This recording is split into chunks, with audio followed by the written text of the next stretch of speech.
राजस्थान में अजमेर का Sophia girls school देश में लड़कियों के सबसे नामी स्कूलों में एक। सोफिया गर्ल्स स्कूल में बड़े बड़े रसूखदार लोगों की बेटियां पढ़ने आती थीं।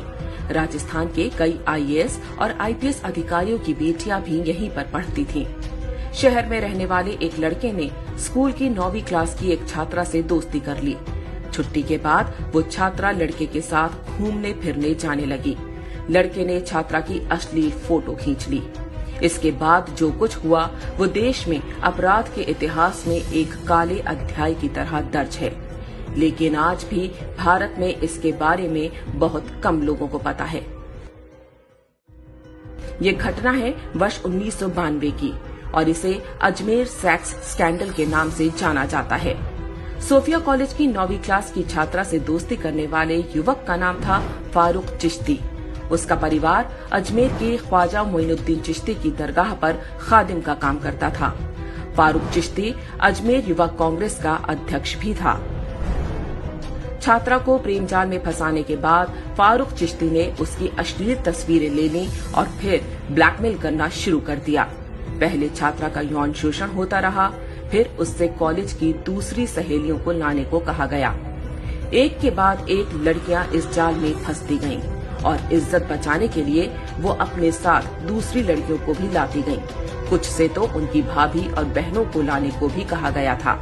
पहले एक लड़की, फिर दूसरी और फिर तीसरी। बहुत जल्द ही इस गिरोह के जाल में लगभग 200 से अधिक हिंदू लड़कियां फंस चुकी थीं। अब पुष्ट दावों के अनुसार लगभग 250 लड़कियां गिरोह के जाल में फंस चुकी थीं। ये लड़कियां किसी गरीब या मध्यम वर्गीय परिवारों की नहीं, बल्कि अजमेर के सबसे रईस परिवारों की थीं। यह सब कुछ होता रहा और किसी लड़की के घर वालों को भनक तक नहीं लगी। यह मात्र संयोग नहीं था कि सिर्फ हिंदू लड़कियों को ही निशाना बनाया गया, मुस्लिम लड़कियों को छुआ तक नहीं गया। जिन लड़कियों से बलात्कार हुआ उनमें से अधिकांश 10वीं और 12वीं क्लास में पढ़ती थीं। मास्टरमाइंड फारूक चिश्ती अकेला नहीं था, उसके साथ अजमेर शरीफ दरगाह से जुड़ा एक पूरा गिरोह सक्रिय था। उसके मुख्य सहयोगी थे नफीस चिश्ती और अनवर चिश्ती। ये दोनों भी युवा कांग्रेस के नेता थे। बहुत संगठित ढंग से उनका गिरोह अपना काम करता रहा। मजहबी और कांग्रेसी संरक्षण मिला हुआ था, इसलिए डरने की वैसे भी कोई बात नहीं थी। अजमेर के ही एक फार्म हाउस पर यह काम बड़े आराम के साथ चलता रहा। लड़कियों को लेने गाड़ी जाती थी और बाद में उन्हें घर तक भी गाड़ी से छोड़ा जाता था। बलात्कार के समय उनकी फोटो खींच ली जाती थी ताकि वो किसी के आगे मुंह खोलने की हिम्मत ना करें। उस जमाने में आज की तरह डिजिटल कैमरे नहीं होते थे। तब कैमरे की रील ढूंढने जिस स्टूडियो में गई वह भी एक मजहबी व्यक्ति का था। स्टूडियो वाला भी एक्स्ट्रा कॉपी निकालकर अलग से लड़कियों का यौन शोषण किया करता था। ये ब्लैकमेलर्स स्वयं तो बलात्कार करते ही अपने दोस्त यारों को भी उपकृत करते। जिन लड़कियों के साथ बलात्कार और ब्लैकमेलिंग हुई उनमें से कुछ ने आत्महत्या करनी शुरू कर दी। एक ही स्कूल की छात्राओं का इस तरह आत्महत्या करना ही मामले की पोल खुलने का कारण बना। शुरू में पुलिस ने 8 आरोपियों को गिरफ्तार किया।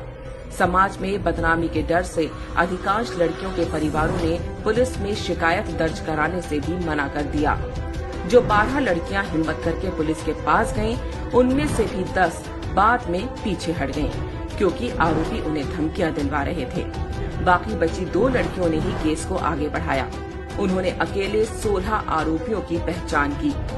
यह वो दौर था जब बलात्कार जैसे अपराधों में कड़ी सजा नहीं होती थी। घटना के 6 वर्ष बाद जिला न्यायालय ने 8 आरोपियों को उम्र कैद की सजा सुनाई, लेकिन मुख्य आरोपी फारूक चिश्ती ने खुद को मानसिक रोगी घोषित करवा लिया, जिससे उसके मुकदमे की सुनवाई लटक गई। जिन आरोपियों को उम्र कैद हुई थी उनकी भी सजा को 10 साल की जेल में बदल दिया गया। एक फरार आरोपी सलीम नफीस 19 वर्ष बाद साल 2012 में पकड़ा गया। बाद में वह भी जमानत पर छूट गया। जब इस बलात्कार कांड का भंडाफोड़ हुआ तो राजस्थान में कांग्रेस का पूरा सिस्टम आरोपियों को बचाने में जुट गया। जो भी सामने आता उसे डरा धमका कर चुप करा दिया जाता। कहा गया कि आरोपियों पर कार्रवाई हुई तो सांप्रदायिक माहौल खराब हो जाएगा। बलात्कारी एक मजहब विशेष के थे, इसलिए मोमबत्ती गैंग भी तब लड़कियों के बजाय बलात्कारियों के समर्थन में खड़ा हो गया था। सबका प्रयास यही था कि देश के लोगों को अजमेर की ख्वाजा मोइनुद्दीन चिश्ती की दरगाह की आड़ में हुए इस घिनौने और बर्बर कांड की कानों कान खबर न लगने पाए। उन्हें चिंता थी कि इससे दरगाह पर आने वाले हिंदुओं की संख्या कम हो सकती है।